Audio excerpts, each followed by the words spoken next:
À Harare et dans d'autres capitales africaines, l'angoisse grandit chez les malades du VIH.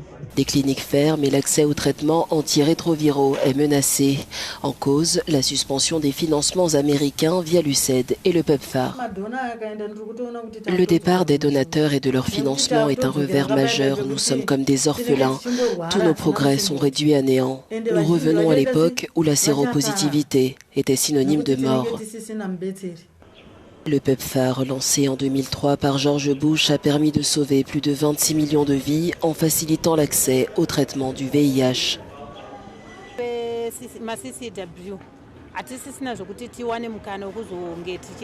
Nous, les travailleurs sociaux, ne sommes plus en mesure de conseiller et d'orienter les enfants de cette communauté.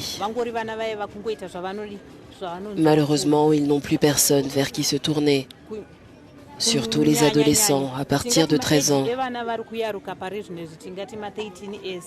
L'arrêt soudain du financement signifie que nous ne sommes plus en mesure d'accomplir nos tâches et d'aider tous ces enfants malades.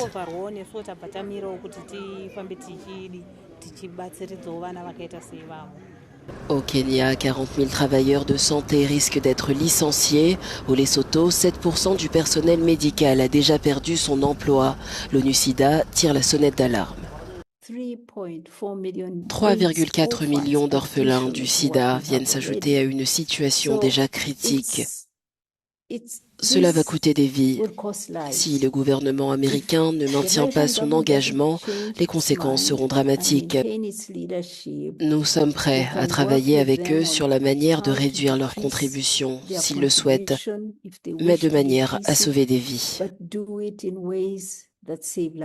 Sans un revirement rapide des États-Unis ou une mobilisation des gouvernements africains pour compenser ce retrait, l'Afrique risque une explosion des infections et des décès liés au VIH.